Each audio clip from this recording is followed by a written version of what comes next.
Hello everybody and welcome back to the second shelf. Now, there we have it. The shortlist of the Man Booker Prize 2018 was announced last week Thursday, and I promised you a reaction video. So here we go.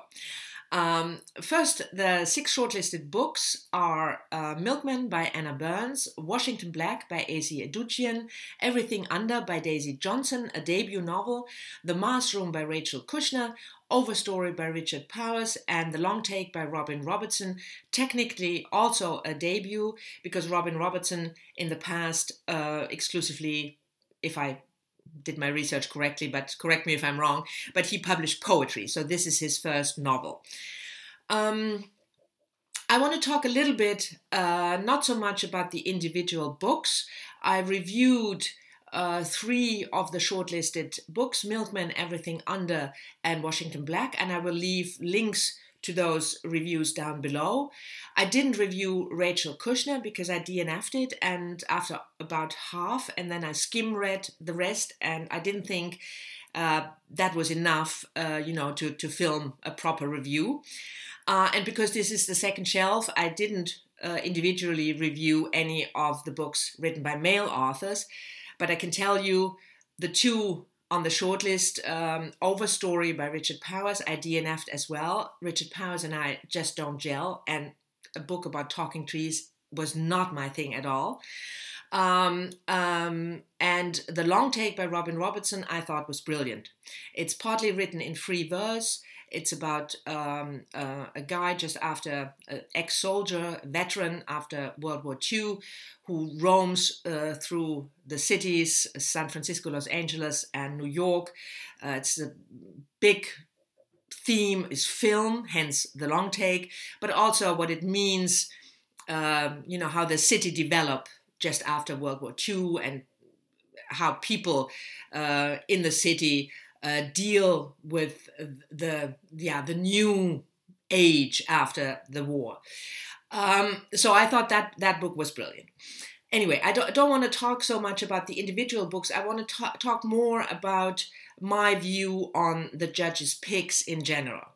Now, if you remember my reaction to the Man Booker Longlist, I will leave a link to that video down below as well, that I already knew from the books that I've read when the longlist was announced that the judges and I have quite a different view on literature, that we appreciate different things, obviously, because the 3 main names, Kushner, Richard Powers, and Ondaatje, Michael Ondaatje, who didn't make the shortlist with his book Warlight, but those 3 I knew and they were not for me. So from that you can already conclude, excuse me, you can already conclude that you have quite a different view.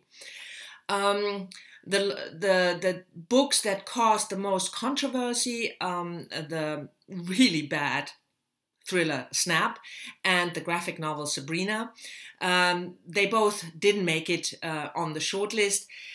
So there is this feeling that these books were put on the long list more for shock value and for, the judges telling us, look at us, we are really new and we do things that nobody else did, like with the graphic novel, or that has been done not that often, genre fiction, like Snap.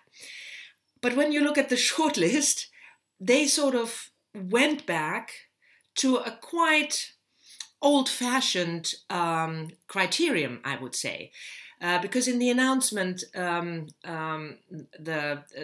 panel's president Kwame Appiah, he said that they picked those 6 books because of the miraculously inventive language that took center stage in those 6 novels, and that is something that is a criterion, for modernism, because when you look at the novel in the 18th and 19th century, story and plot took center stage. Authors just basically told you a good story.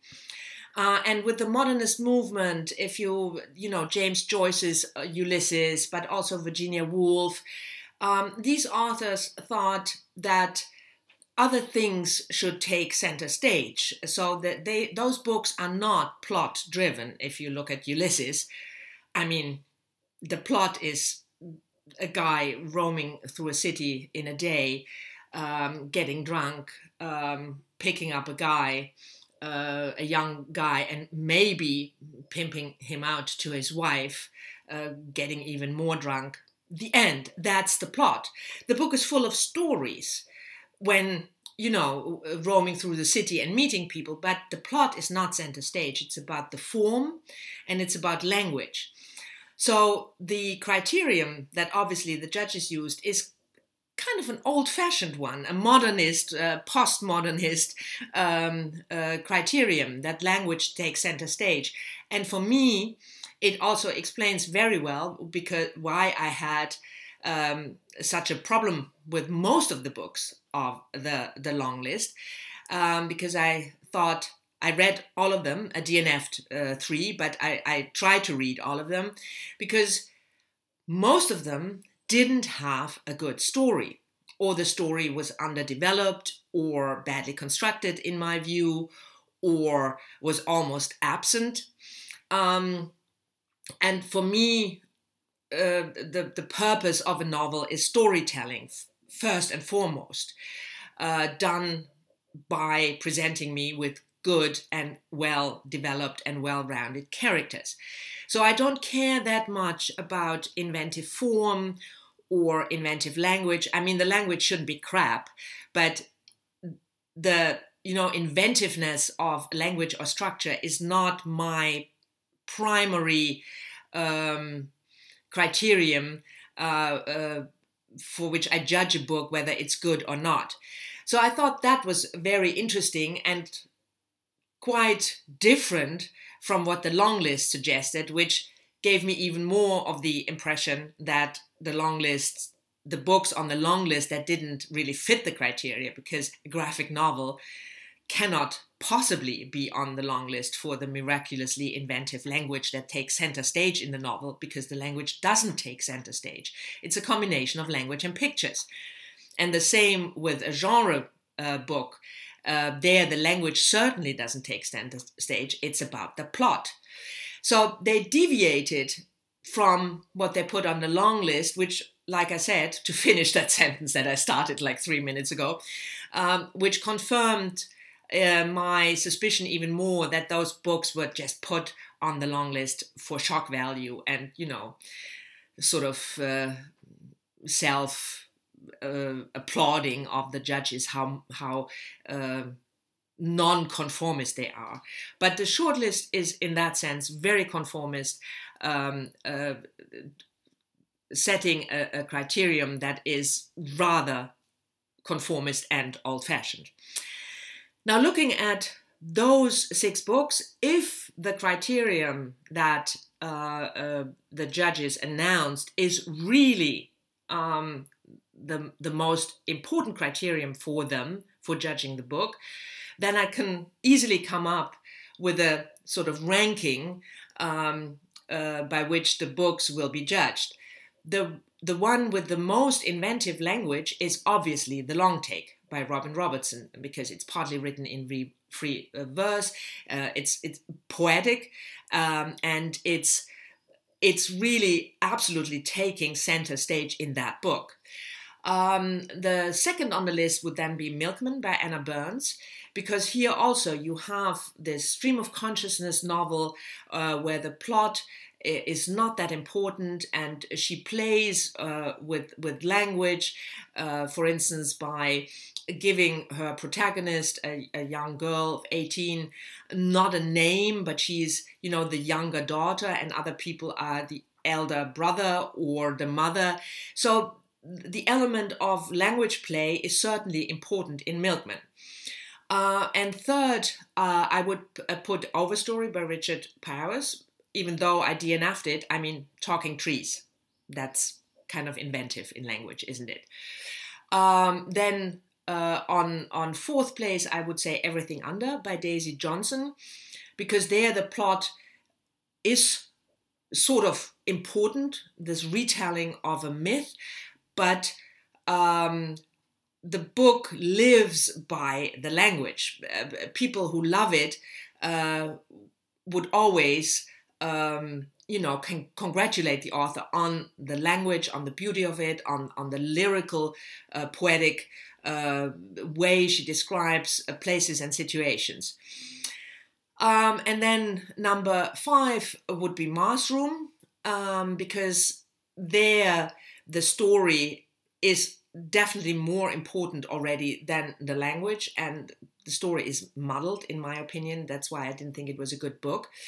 And number 6 then would be Washington Black, because the story of this young slave in the early 1900s, 1830 something ish on Barbados, called Washington Black, who goes on an adventure, flying balloons and to the Arctic and inventing the aquarium. The storytelling is certainly a big part of this book. So if I'm right, or if the judges stick to what they said announcing the shortlist, then you have 2 books that I think either of them should win, either The Long Take or The Milkman. And if Washington Black wins, we know that they didn't stick to their own set of criteria and they put other things first.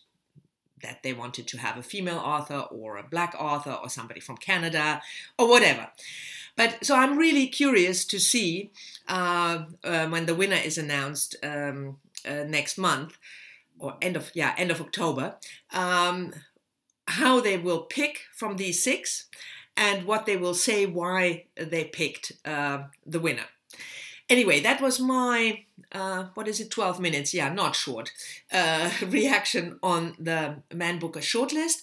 I'm very interested to hear your reaction, if you read any of the 6 books and how you would rank them and what you think of the criterion of language as the most important criterion in order to judge a book, or whether, like for me, a story development and plot is more important. I'm really curious to hear that. Thank you very much for watching. I hope you enjoyed this reaction video, and I'll see you all soon in my next one. Bye-bye.